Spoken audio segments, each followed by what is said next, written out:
This morning my son asked if I was worried that I didn't have a sermon written yet. Worried? No, not worried. So we're doing something a little different today. We are, instead of a sermon, we are going to have a little bit of a dialogue discussion with two of the artists who are featured in this gallery show through the lens of hope. And so just something a little different, and helping me along with this dialogue and just gonna see what we learn and find out from one another. Courtney Brooks is my partner in this, and Courtney is our gallery coordinator. She's been our gallery coordinator this year with the Pulgram Gallery, and Courtney is an incredible artist in her own right. She is a champion of emerging artists in Atlanta and has paved the way and opportunities and given legitimacy and hope, actually, as a curator. Courtney's curatorial voice is very powerful and clear, and she is also the winner recently she's the 2023 Abin Dooley Arts and Social Justice Award winner, presented to her by Arts Exchange.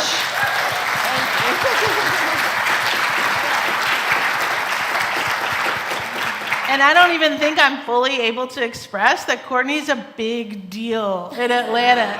And it is really incredible that we have the opportunity to work with Courtney. And personally, I will just say that when we expressed to Courtney what our goal and our vision is for our Pulgram Gallery, that it reflect the worship series, the work that we're doing in here, and the things that we're talking about in here, that we want to continue that dialogue artistically out into the gallery. Courtney understood that perfectly.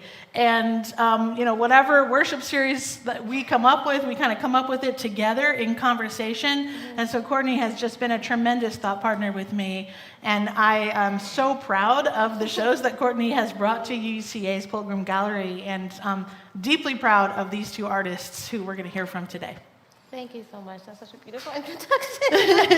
Thank you so much. And I'm so blessed and honored to be here. So greetings, good morning, UCA. Good morning. So I'm excited to have these two wonderful artists that I've had the pleasure of knowing throughout my curatorial career. We have Chilio and we have Miss Sue Ross, and they have been community leaders through their artistic. I'm gonna move your microphone. Oh, okay. Just got to bend. Oh, okay, cool. No, that's not helping. Oh, no. Thanks. Maybe closer. Yes, Weird. yes, no, maybe so? Okay. Okay, cool. All right, so it's been a pleasure knowing these two throughout my curatorial journey. Chilio, I have met through the community. One funny story, when I first met him, he made sure that someone walked me to my car, so he's been a gentleman this whole time. And Ms. Sue is a co-founder of Sistography, which is an all-black women's photography group, and I had the pleasure of curating a show back in 2019 at the Art Exchange, and so it's been just a pleasure learning her and being in her presence. So Chilio is an Atlanta-based photographer, designer, cultural influencer. He's also a BMXer, so he loves the biking community, and he's always helping the youth. He's a godfather to many of the creative youth, a positive influence with a reputation as a mentor and trailblazer with the art community. So welcome, Chilio. Thank you. Pleasure to be here. Cool. You want to tell a little bit about yourself and just how you got started in photography real briefly before we move on? Yeah, for sure. I'm glad I'm here. I have a truck called Betsy, and Betsy went from 55 miles an hour to 45 miles an hour to 35 miles an hour on Highway 85, so I'm hopeful that I'm here today. I hope I make it back home before I live here. This might be my new home. You're welcome. But anyway, my name is Chilio. Been in the game since about 2009. My previous background is in nonprofit. I used to work in the Head Start program and youth services on the Elaine Drager's watch, Sheltering Arms community. And I decided to leave out of that space and shift into entrepreneurialism. And from that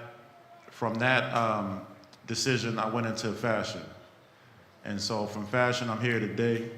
And like I was explaining earlier, we all remember 2008, 2009 when the economy crashed.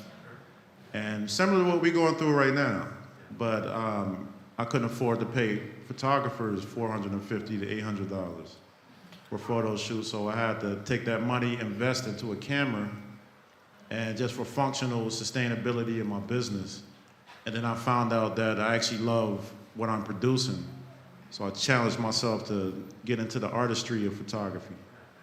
And from there, it really created a network and launched my career into the arts and on a high level.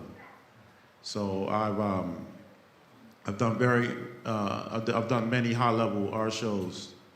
Fast forward, so I'm just happy to be here in this space, and the energy was very welcoming here. So my spirit is high. I'm at a high frequency level. Earlier today, I was in a very low frequency. But after the songs, I feel much better. Yay. I love that. Okay. And next we have Miss Sue Ross, Susan J. Ross, also known as a photo griot, with a specialization in documenting images which portray the comings and goings of the African American cultural, political, social, and economic communities. In the African tradition, the griot is the oral historian holding the essence of African history and culture through the word. Sue Ross is a photo griot who uses photographs to tell the stories of African American community. And you have been just a pleasure and just a light beam throughout the community. If you go to her Facebook page, she has a whole history of everyone's birthdays and celebrations and just historical figures. And we're so honored to have you. So you can just tell us a little bit about how you became who you are today. Oh, wow. Well, thank you so much for that wonderful introduction. I am Sue Ross. I am a product of Atlanta Public Schools and education in Atlanta. My family moved to Atlanta in 1960 when I was about 7 years old, I think. And we've been here ever since. And it's been an amazing journey here in Atlanta. I came by photography as a way of just kind of documenting what I was doing, what my friends, and not as considered myself as a photographer for many years. I was a picture taker, I guess, and I had little brownie cameras and Instamatics, and graduated to very expensive little camera, Minoltas and Minoxes and Leica, little tiny Leicas, and didn't really get a 35 millimeter camera until I was grown and was working. But it's been my background, actually, my training. I'm the daughter of an anthropologist and a social worker. So I come from a perspective of understanding culture and serving the community. And so it's just something I picked up along the way. I began documenting what we were doing.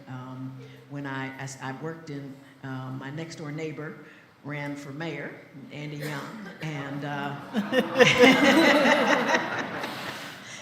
he wasn't all that well known. Well, I guess he was by that time because he had been to the UN and gotten fired and all. But anyway, he came to City Hall, and when he left the UN, they gave him a book with 36 pictures in it for all the places he had been all over the world. And he said, well, we're going to document what we do. And so 4 or 5 of us bought cameras, and then that's when I got my first SLR camera. And we began documenting what we were doing in addition to our regular jobs. So that's how I got kind of started on it. And then I was fortunate enough to meet up with a group of black photographers in Atlanta. We formed an organization called Zone 3 Photographic Workshop, and did a lot of, we taught each other, basically. We had educational workshops and things like that. And then we formed, the women photographers formed Sistography. So that's kind of short history of how I got to where I am. Awesome. Well, I wanted to, yes, amazing.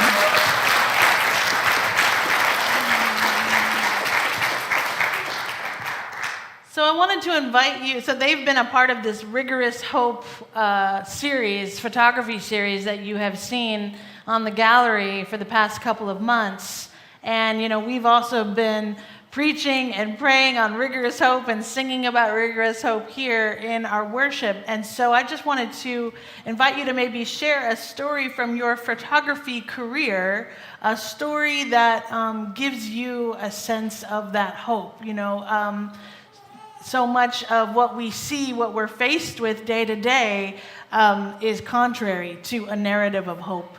And so as you look through the world, and especially through Atlanta, you know, what do you have a story of hope from your photography career that you maybe want to share? So, Chilio? Oh, for sure. I guess I can go into the pieces that are on the wall in this beautiful place. Can we get it on screen, or is it okay? Here we go. All right. Let's start with the city. The city. If you look at the city, it kind of looks like it's crying a little bit. I shot that on a cell phone through Betsy, which is outside, who was grateful enough to get me here today. And I have tinted windows on that truck, and so it kind of muted the shadows, made it kind of like that dark, gritty feel. And sometimes we cry. Sometimes when we're not feeling good, we cry. And that's where Rigorous Hope comes in. Like, how do we get through these adversities? Like, what emotions that we have to get over so we can get back on an even plane? And those processes are different for everyone. But sometimes the city cries, so it's just like, how do we get back to sunny days? Mm-hmm. So, and skateboarder, I love that kid. I don't know if you're familiar with Ria's Bluebirds restaurant. Yeah, good people right there. But that's her son right there. Yeah, that's her son. And that's down in 404 skate park, and creatives used to dwell on Edgewood Avenue, but with the gentrification and the development going on down there, creatives basically can't afford to live over there. You have homes that's 1.2 million. So they all migrated back to this skate park right here. And at the skate park is where, because of my background in youth services, even though I don't do that anymore, I just pro bono that, if you will. It's just hard to turn that off. And he's one of the guys that kind of keeps the balance at the skate park in terms of violence, substance abuse, drugs. Ria's son is one of the guys that kind of peer on peer talks to the other youth about what they're down there to be doing, which is skateboarding and living your life as a kid, having fun, instead of staying in dark places, drug use, assault, things of this nature that come along with youth behavior sometimes. So that park is, my hope for that park, being that I mentor a lot of youth down there, is for them to use the space in a positive manner, what it was designed for.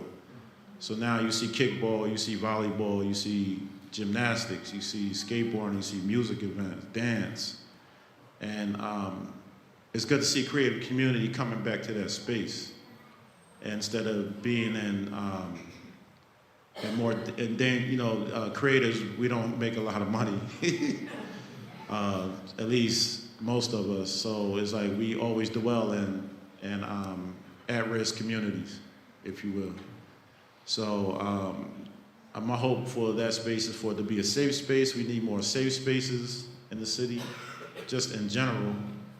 And then fast forward to this guy right here. This is called Fight Through. The guy with the hair looking like Coolio. For those who know what that is. I preached about Coolio, actually, not that long ago.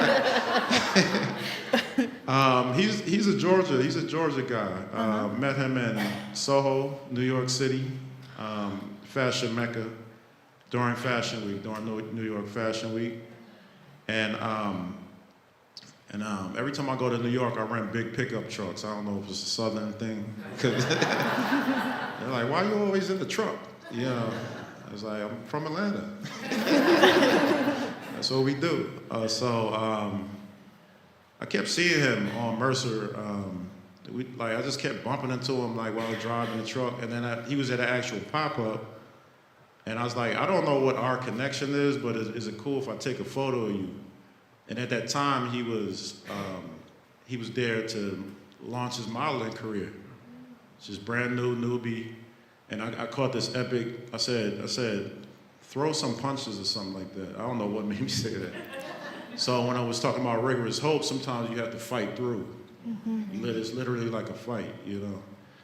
And whether it be depressive energy, whether it be financial struggles, whether it be coming up with solutions on how you're going to move forward in your career, sometimes you just have to fight through. So now this guy right here is one of the top iconic models in the fashion industry.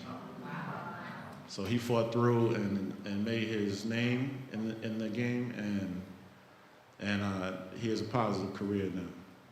Mm. Yeah, so those are my That's stories. beautiful. Yeah. Thank you. So, Miss Sue Ross, so we have some photos also from the show, yeah, and some of Sue's work and some of the amazing icons who she's had the chance to photograph. So yeah, I'm just wondering if you have a story of hope from your work, your life's work. Okay, well, I have two. One is a photograph that's not up there, but I was when I was working in city government in Maynard's third administration. I worked in city government for all of the African American mayors up until Andra. I retired while Keisha was mayor. When I was in college and even as a young person, we spent a lot of time protesting apartheid in South Africa, and some of the movement leaders who had been detained in South Africa, many times Andy Young had some of their children living in his basement, or they might be students that my parents were teaching in over at Atlanta University.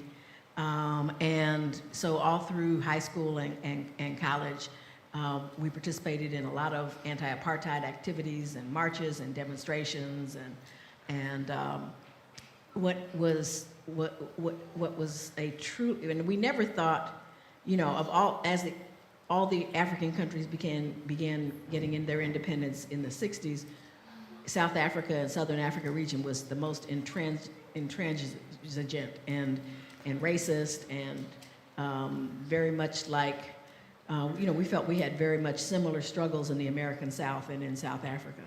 And so when the possibility came when Nelson Mandela was released from prison, and he came to the United States on a fundraising tour. He went to 3 cities. He went to New York, Los Angeles, and here in Atlanta. And seeing him walk off the plane in Atlanta as a free man, he was coming to raise money for his presidential bid for South Africa. And he was just truly amazing. And to be there at the airport to see, first people like Harry Belafonte and others get off of the plane with him, and then to see him emerge and stand tall on the top steps of that flight as a free man who we never thought would get out of prison was a tremendous testament to hope and the possibilities of hope and change. So that's my main rigorous hope story. Of course, the second one has to do with the young lady who is the subject of my photograph, which is in the hallway down there, which is Miss Ann Nixon Cooper, at the age of 107.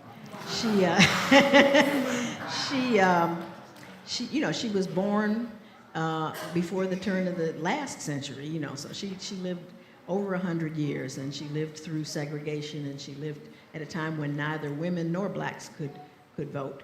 And it was she was one of my church members, the church mothers I go to First Congregational Church here in Atlanta, and I always knew her as a feisty, vigorous lady who was still dancing the electric slide at the age of 90, and I think she drove up until about 95, but I think they finally took the car away from her.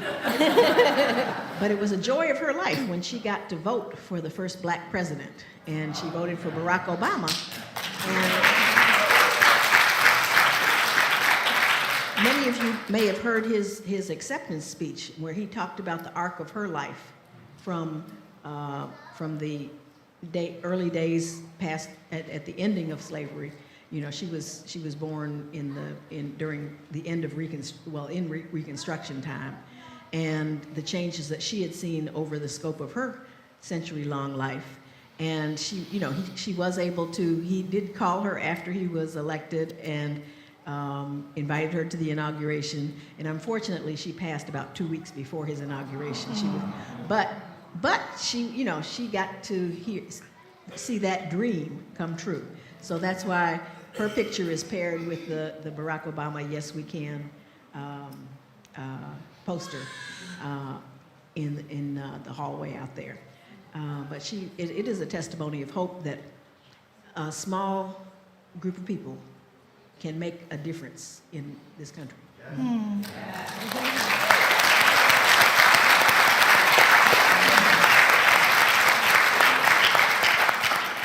Well, I just want to thank you for inviting us to look through your lens of hope as you look out at your lives and the lives of folks in Atlanta and out into the world. So thank you for just inviting us to share that lens of hope, rigorous hope, with you for a moment. And thank you, Courtney, also for your curatorial vision with this show.